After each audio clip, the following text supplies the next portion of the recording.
നമസ്കാരം, സ്പോർട്സ് ഇൻഫോയിലേക്ക് സ്വാഗതം. ജോണി എൻസിയോ കൗക്കോ എന്ന Finland special central midfielder Joni കൗക്കോയുടെ കരുത്ത് എന്തെന്നറിയാത്ത ഇന്ത്യൻ ക്ലബ് ഫുട്ബോൾ ആരാധകർ ഉണ്ടാവില്ല എന്നതുറപ്പ്. അതെ, ജോണി കൗക്കോയുടെ തിരിച്ചുവരവിന് വീണ്ടും കളമൊരുങ്ങുകയാണ്. കിരീടദാഹികളായ മോഹൻ ബഗാൻ സൂപ്പർ ജയൻസ് കഴിഞ്ഞ സീസണിൻ്റെ പാതിവഴിയിൽ കിരീടം കൈവിട്ടു പോകുമെന്ന് തോന്നിയ നിമിഷം പരിശീലകൻ ഇവാൻ ഫെറാൻഡോയെ മാറ്റി പകരമെത്തിച്ചത് ആൻ്റോണിയോ ലോപ്പസ് ഹബാസ് എന്ന ഇന്ത്യൻ ഫുട്ബോൾ കണ്ട ഏറ്റവും മികച്ച പരിശീലകരിൽ ഒരാളെ തന്നെയായിരുന്നു. സ്ഥാനമേറ്റെടുത്തതോടെ ഹബാസ് ആദ്യം ചെയ്തത് ജോണി കൗക്കോ എന്ന ഫിന്നിഷ് സ്പെഷ്യലിനെ ടീമിലെത്തിക്കുക എന്നതുമായിരുന്നു.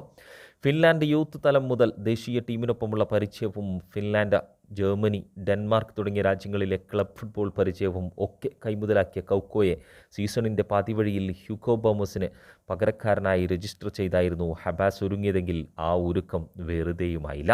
ലീഗ് ഷീൽഡ് നേട്ടവുമായായിരുന്നു അന്ന് ഹബാസ് മടങ്ങിയത്.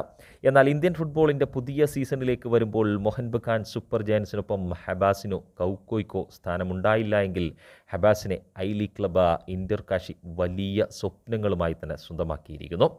ഐ ലീഗ് കിരീടവും ഇന്ത്യൻ സൂപ്പർ ലീഗിലേക്കുള്ള പ്രവേശവും ഒക്കെ ലക്ഷ്യമാക്കി ഹബാസിനെ ചുക്കാനേൽപ്പിച്ചെങ്കിൽ ഹബാസ് ഇവിടെയും ആദ്യം എത്തിക്കുന്നത് തൻ്റെ തന്ത്രങ്ങൾ നന്നായി തന്നെ എക്സിക്യൂട്ട് ചെയ്യാൻ കെൽപ്പുള്ള ജോണി കൗക്കോ എന്ന സെൻട്രൽ മിഡ്ഫീൽഡറെ തന്നെയാണ്. ഹബാസ് കൗക്കോ സഖ്യത്തിൻ്റെ തിരിച്ചുവരവ് ഇത്തവണ ഐ ലീഗിൽ അത്ഭുതം തീർക്കും എന്ന് തന്നെയാണ് ഇന്ത്യൻ ഫുട്ബോൾ ആരാധകരുടെ പ്രതീക്ഷയും.